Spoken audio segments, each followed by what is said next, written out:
Hello? Hey, I'm on. Hey.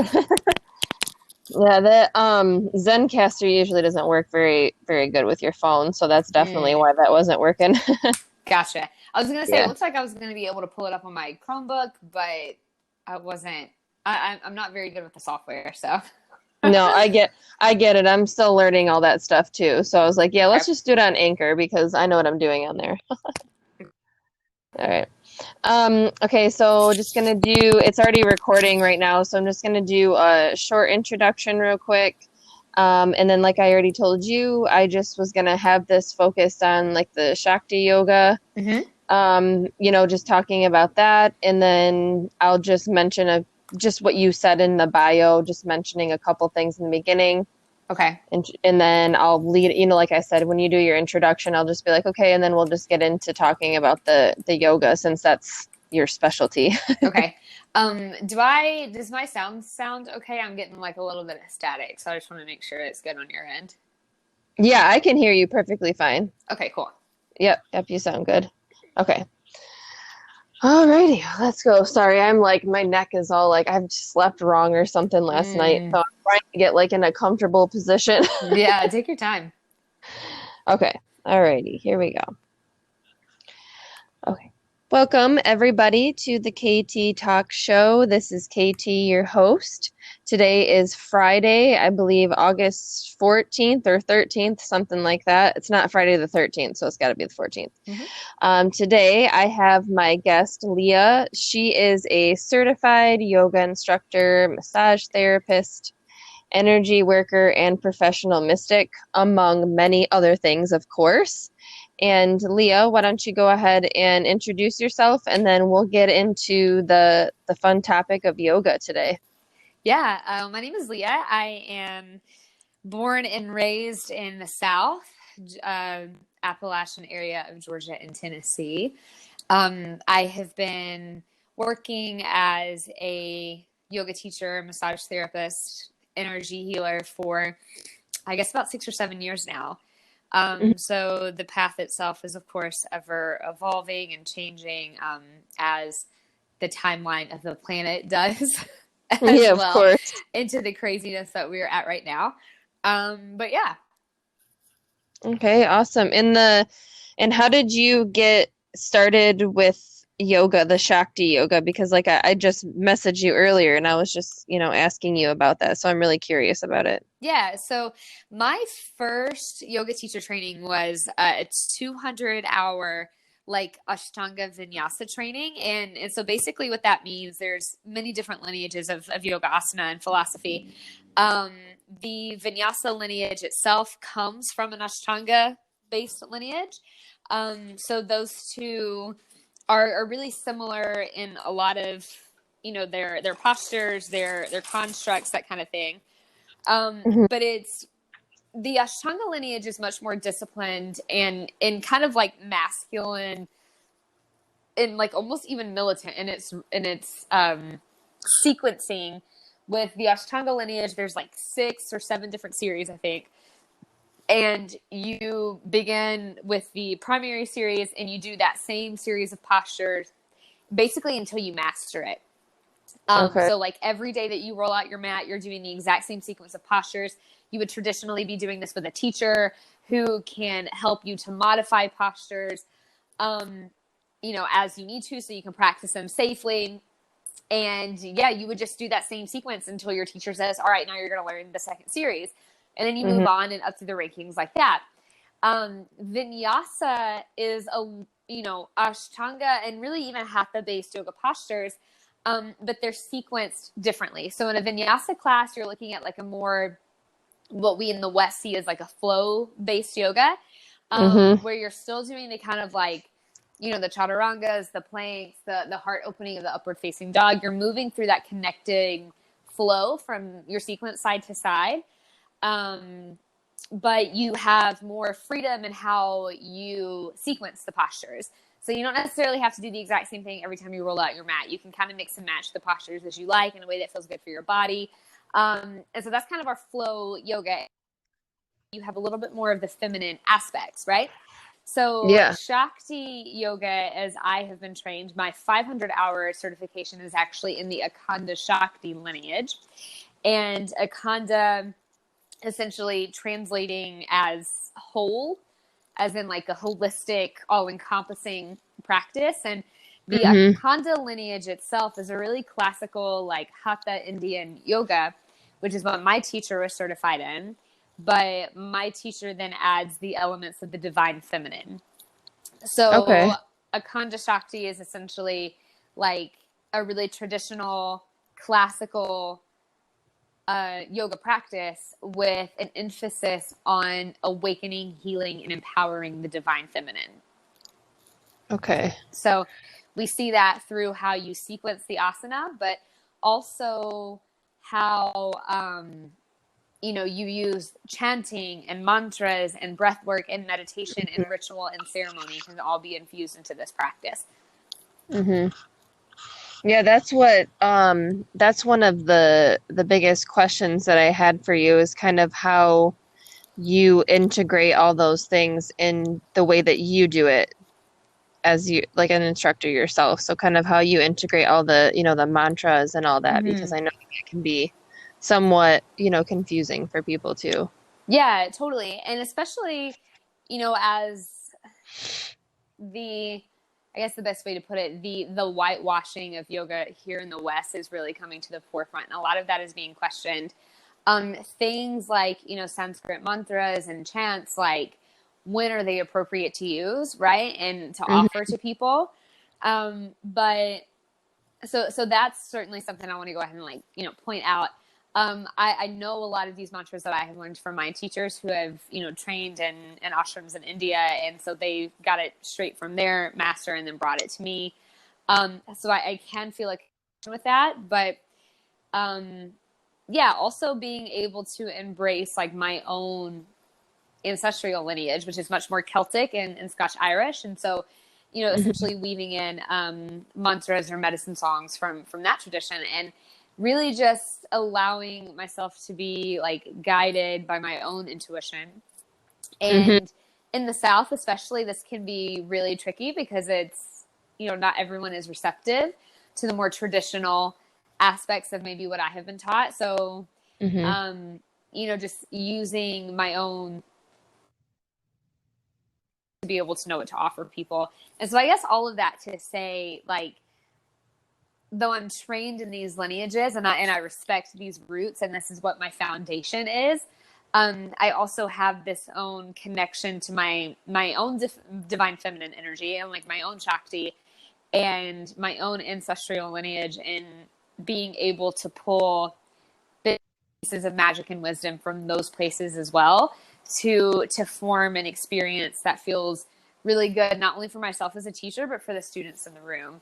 So, there's a construct where like we'll roll out our mat and then we're in like an opening meditation and then, some small movement and long stretching that we're kind of working with as we kind of build ourselves up to the physical peak of the class, right? Hmm.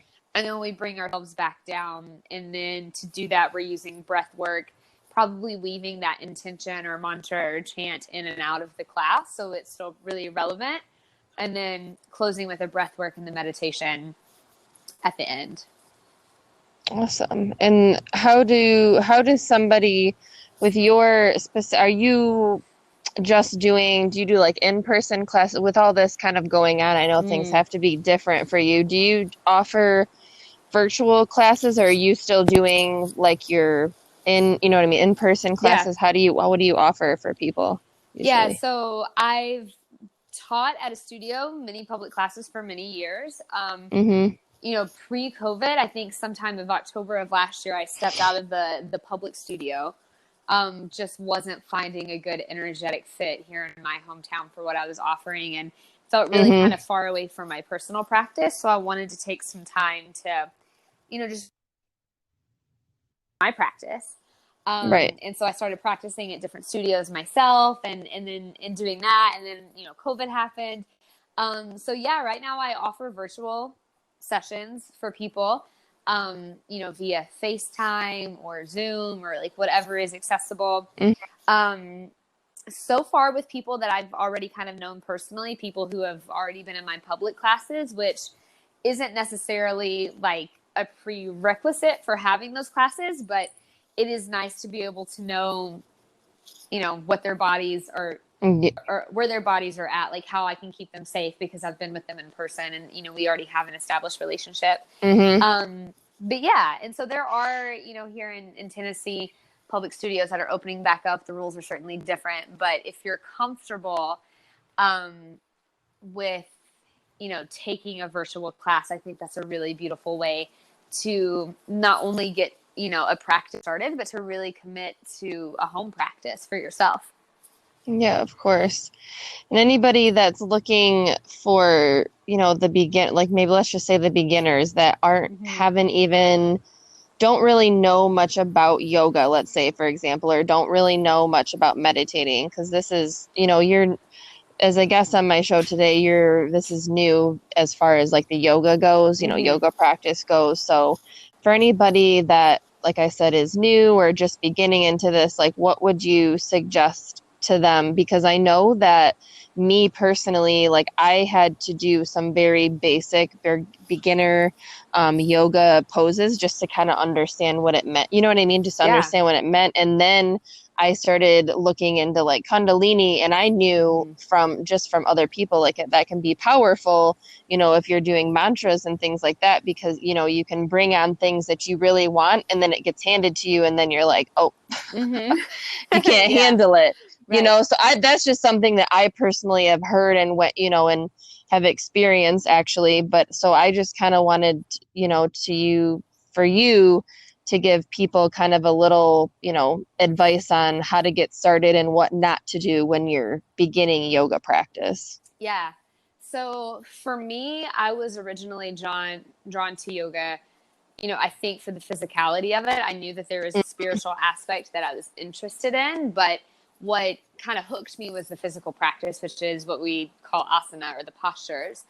Mm-hmm. And so what I typically recommend to anyone who is a beginner is to, if you're interested in like the all-encompassing spirituality and the philosophy and the mysticism behind it, beautiful, but make your first focus cultivating a relationship with the body, because every Mm-hmm. this mind body awareness, right?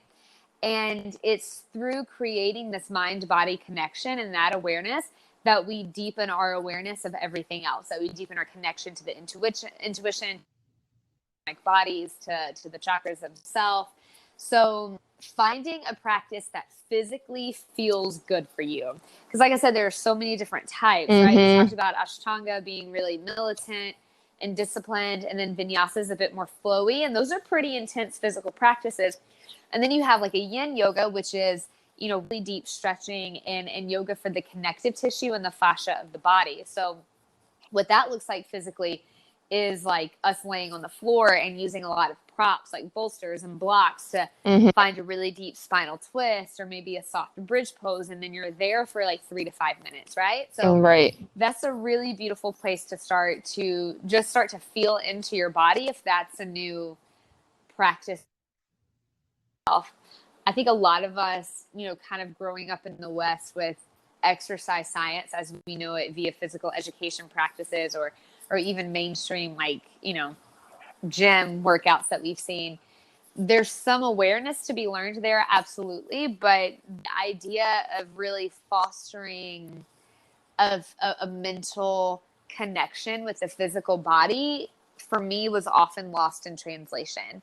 Like it wasn't until I was introduced to yoga that I really learned how to, connect with my breath and use my breath to help the physicality of the practice, or, even a workout, right? Right. Um, and that's what helps us to balance the nervous system, which is one of the things that makes yoga so incredibly healing and powerful.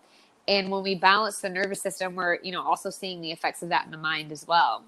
Mm-hmm. Um, so yeah, all of that to say, definitely give yourself permission and space to explore different classes and types when you're just starting out, but make the main goal, the main intention at the beginning, to commit to something that feels good for the physical body. And Right. then, from there, giving yourself permission to be really fluid in that and say, like, this practice felt really good for my body, for X amount of time, but now it's time for me to explore something else. And again, Hmm. it's through fostering that mind body connection that we're able to deepen our awareness of our own internal experience in every facet of the way. Hmm. No, yeah, that's good. That was a great explanation. I was just curious because it's hard for me to, you know what I mean? Like Yeah. I'm like I'm still in the beginning stages of learning the deep, you know what I mean? I know how Uh-huh. to meditate and all those things, but I can't sit here and say all the things you just said. So thank you Yeah, for totally. that. Appreciate that. And I was just trying to think of what else is there something else that could be beneficial for people as far as the yoga goes. Oh, I know another thing too, and I just maybe you can touch a little bit more on it, but there, sometimes people, and you just kind of said this, but you're connecting with your body and making sure that it feels good.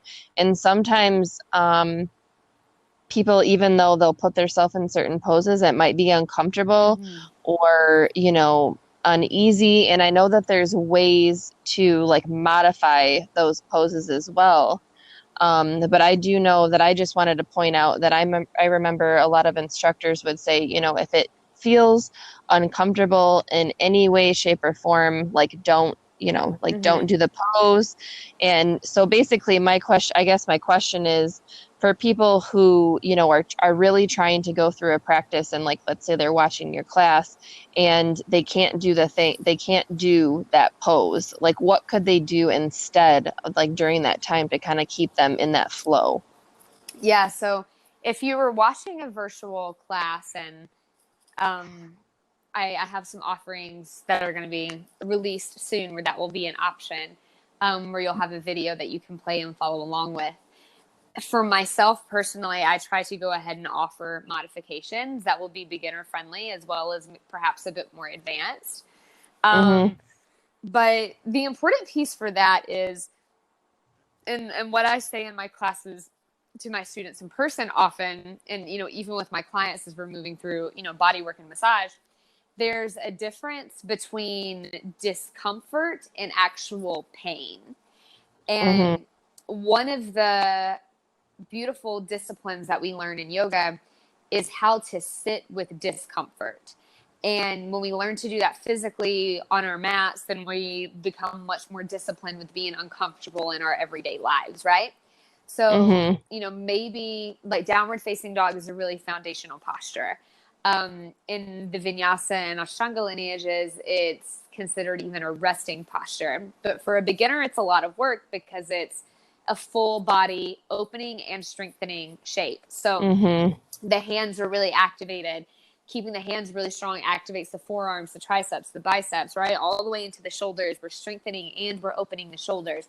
We're Right. pulling the navel up and in to keep the low belly really strong, and then that pulls the ribs together. That activates the obliques, the back side of the body.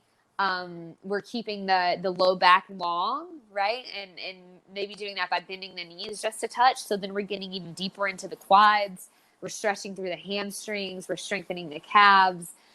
We're opening up through the soles of the feet. So that's literally like the whole body is Right. working together, right? To like open and Mm-hmm. strengthen and eventually find ease in this shape. Um, and so for if you're holding downward facing dog for 5 breaths, and breath 2 you get really fatigued and you feel like you're having actual pain somewhere, like maybe some nerve stuff is happening in the wrist and the shoulders, then you would just come down to like a child's pose or a sit position. um, and those two options, child's pose or any kind of comfortable meditative seat, can always be a safe and totally acceptable modification if you're in a posture that doesn't feel good in your body. But again, using the discernment to distinguish, is this just uncomfortable or is this like really causing my body pain? Right? Mm-hmm. Because anytime we start something new, there's going to be discomfort. I like to tell people, to equate starting a yoga practice like training for a marathon, right? Like if you've been sitting on the couch never running, Yeah. right? Most of your life. And then you decide that you're going to train for, a marathon or a 5K or something. And then you start running 3 or 4 days a week.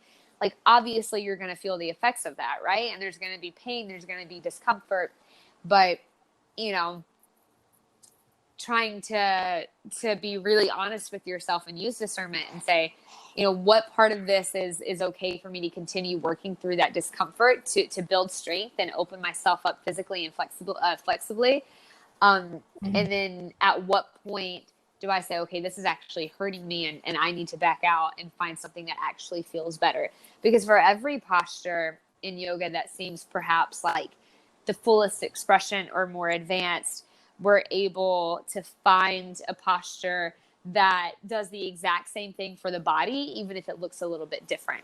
And the more you practice and the more you build and cultivate that body awareness, the easier it's going to be for you as a practitioner to say, all right, well, this is what I'm looking at, and this is how I'm getting into this downward facing dog, right? And, maybe 3 or 4 breaths, it feels good here. But also I know when to come down to child's pose. And this is what my child's pose feels like, and this is what it can look like, So for everyone, it's going to be different depending on what's happening within their body. Right. No, that's true. Because I mean, you can definitely tell the difference between pain and just a little bit of discomfort. Because I notice, like me personally, if I just take, like you said, like maybe some 2 to 4, like some deep, deep breaths all the way to your core, and then that pain kind of goes away. Then that's typically like kind of, I don't even like using this word normal, quote unquote normal. But if you do those, couple breaths and it still hurts, then I know personally I got to just get out of it because I'm like, okay, obviously this isn't right. So Right. I just wanted to point that out because I think it's really important because I think a lot of people, push themselves a little bit too hard just nowadays because they want to lose weight or they want to get it right or they're competitive. You know what I mean? All Yeah. those things. So I just want people to understand, that yoga is it can be very spiritual and just really life changing. And I think it's really important for people to understand, just those small things, just the basics, breath work, all those things. Yeah, totally.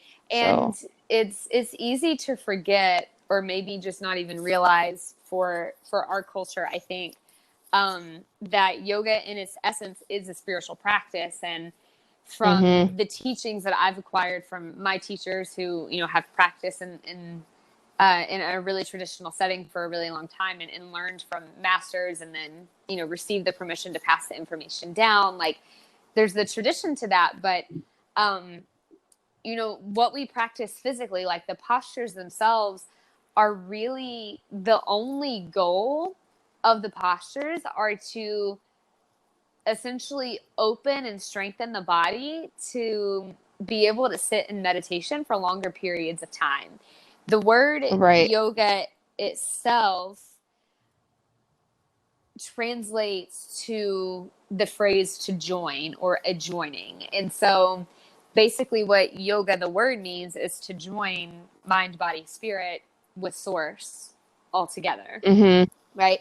And so we do that through these different elements of the practice. But like, for me, I like a physical vinyasa, Shakti inspired flow, but I also really, really like the practice of ceremony and ritual. For right. some people I've trained with, their go-to practice is, just 30 minutes of meditation, right? Or they like an Mm-hmm, hour and a half of yin with a little bit of meditation. So everybody is going to be totally different. And right. I think the biggest obstacle that we face with, people coming to yoga these days is just not realizing that it could look like literally anything. This is something that I struggled with for a really long Yeah. time. My the teacher that I trained my 200-hour with, was really disciplined in her practice and was pulling from these more militant kind of inspired lineages. And, it was you practice 6 days a week, same time, essentially the same kind of way.